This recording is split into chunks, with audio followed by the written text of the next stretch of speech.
ಒಂದು 10 ನಿಮಿಷದ ಹಿಂದೆ ತಮ್ಮ ಜೀವನನೇ ಒಂದು ಒಳ್ಳೆ ರೀತಿಯಲ್ಲಿ ಬದಲಾಯಿತು ಅನ್ನೋ ಆಸೆ ಹೊತ್ಕೊಂಡಿದ್ದ ಇಬ್ಬರಿಗೂ ಈಗ ಅದೇ ತದ್ವಿರುದ್ಧವಾಗಿ ಜೀವನವೇ ಕೆಳಗೆ ಬಿದ್ದಿರೋ ಅನುಭವ ಆಗ್ತಾ ಇದೆ. ರಂಜಿತ್ ನಿಧಾನವಾಗಿ ಕಾಲ್ ಪಿಕ್ ಮಾಡ್ತಾನೆ.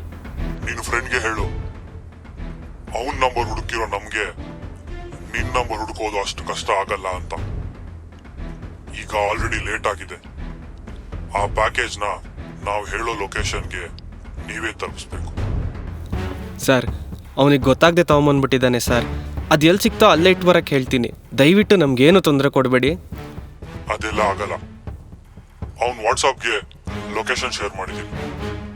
ಇವತ್ತು ಸಂಜೆ ಅಷ್ಟರಲ್ಲಿ ಪ್ಯಾಕೇಜ್ ಡೆಲಿವರಿ ಆಗಬೇಕು ಅಷ್ಟೇ.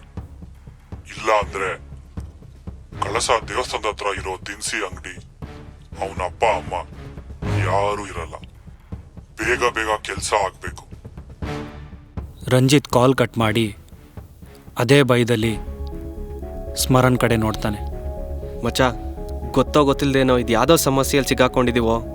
ಹ್ಞೂ ಕಣೋ, ಈಗ ನಮಗೆ ಬೇರೆ ಏನೂ ದಾರಿ ಇಲ್ಲ.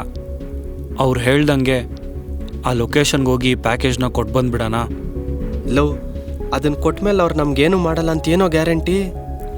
ತುಂಬ ಭಯ ಆಗ್ತಾ ಇದೆ ಕಣೋ. ಏನಾದರೂ ಐಡಿಯಾ ಹೇಳೋ. ನೋಡು, ಇದರಲ್ಲಿ ಏನಿದೆ ಅಂತ ನಮಗೆ ಗೊತ್ತಿಲ್ಲ. ಇದು ನಮ್ಮ ಹತ್ರ ಇರೋವರೆಗೂ ಅವ್ರು ನಮ್ಗೆ ಏನು ಮಾಡಲ್ಲ ಅನ್ನೋದು ಒಂದು ಗ್ಯಾರಂಟಿ. ನಾವಿಲ್ಲಿಂದ ಫಸ್ಟ್ ಎಸ್ಕೇಪ್ ಆಗಬೇಕು. ಬ್ಯಾಕ್ ಪ್ಯಾಕ್ ಮಾಡ್ಕೊ. ವೀರಾಜ್ಪೇಟೆಯಲ್ಲಿ ನನ್ನ ಫ್ರೆಂಡ್ ಒಬ್ಬನ ಮನೆ ಇದೆ, ಅಲ್ಲಿಗೋಗೋಣ.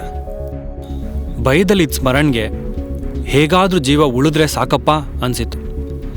ರಂಜಿತ್ ಹೇಳಿದ ಎಲ್ಲದಕ್ಕೂ ತಲೆ ಅಲ್ಲಾಡಿಸ್ತಾ ಬ್ಯಾಗ್ ಪ್ಯಾಕ್ ಮಾಡಿ ಅದೇ ಬ್ಯಾಗ್ಗೆ ಆ ಪ್ಯಾಕೇಜ್ನೂ ಹಾಕ್ಕೊಂಡು ಗಾಡಿ ತಗೊಂಡು ಇಬ್ಬರು ಹೊರಡ್ತಾರೆ. ಇದೆಲ್ಲ ನಡೆದು ಇವರು ರೂಮಿಂದ ಹೊರಟಾಗ ಟೈಮ್ ಮಧ್ಯಾಹ್ನ 1 ಗಂಟೆ ಆಗಿತ್ತು. ಗಾಡಿ ನಿಧಾನವಾಗಿ ಕಮ್ಮನಹಳ್ಳಿ, ಅಲ್ಲಿಂದ ಔಟರ್ ರಿಂಗ್ ರೋಡ್, ಅಲ್ಲಿಂದ ಮೈಸೂರು ರೋಡ್ ಕಡೆಗೆ ಸಾಗುತ್ತೆ. ಸ್ಮರಣ್ಗೆ ಫೋನಲ್ಲಿ ಆ ವ್ಯಕ್ತಿ ಅವ್ರ ತಂದೆ ತಾಯಿ ಬಗ್ಗೆ ಹೇಳಿದ್ದು ನೆನಪಾಗುತ್ತೆ. ಇವತ್ತು ಸಂಜೆ ಅಷ್ಟರಲ್ಲಿ ಪ್ಯಾಕೇಜ್ ಡೆಲಿವರಿ ಆಗಬೇಕು ಅಷ್ಟೇ. ಇಲ್ಲ ಅಂದ್ರೆ ಕಳಸ ದೇವಸ್ಥಾನದ ಹತ್ರ ಇರೋ ದಿನಸಿ ಅಂಗಡಿ, ಅವನ ಅಪ್ಪ ಅಮ್ಮ ಯಾರು. ಅದೇ ಭಯದಲ್ಲಿ ರಂಜಿತ್ಗೆ ಗಾಡಿ ನಿಲ್ಸೋಕೆ ಹೇಳ್ತಾನೆ. ನನಗೇನು ತೊಂದರೆ ಆದರೂ ಪರವಾಗಿಲ್ಲ, ಆ ಪ್ಯಾಕೇಜ್ನ ಅವ್ರು ಹೇಳಿದ ಜಾಗಕ್ಕೆ ಕೊಟ್ಬರೋಣ ಕಣೋ. ಇಲ್ಲಾಂದರೆ ಅವ್ರು ನಮ್ಮ ಅಪ್ಪ ಅಮ್ಮಂಗೆ ಏನು ತೊಂದರೆ ಮಾಡ್ತಾರೋ ಅಂತ ಭಯ ಆಗ್ತಾ ಇದೆ. ಲೋ, ಅವ್ರು ಹೆದರ್ಸಕ್ಕೆ ಸುಮ್ಮನೆ ಹೇಳಿರ್ತಾರೆ. ಊರಲ್ಲಿ ಅಷ್ಟು ಜನ ಇರುವಾಗ ನೀವು ಅಪ್ಪ ಅಮ್ಮಂಗೆ ಏನು ಮಾಡೋಕ್ಕಾಗುತ್ತೋ? ನೀನು ಸುಮ್ಮನೆ ಫಸ್ಟ್ ಗಾಡಿ ಹತ್ತೋ. ಸ್ವಲ್ಪ ದೂರ ಹೋದ್ಮೇಲೆ ಹೊಟ್ಟೆ ಹಸಿವಾಗಿ ಒಂದು ಹೋಟೆಲ್ ಹತ್ರ ಗಾಡಿ ಸೈಡ್ಗೆ ಹಾಕ್ತಾರೆ. ಅವರಿಗೆ ಯಾರೋ ಅವರನ್ನು ಫಾಲೋ ಮಾಡ್ತಾ ಇದ್ದಾರೆ ಅಂತ ಅನಿಸ್ತಾ ಇರುತ್ತೆ. ಆದರೆ ಹಿಂದೆ ತಿರುಗಿ ನೋಡಿದಾಗ ಯಾರೂ ಇರಲ್ಲ.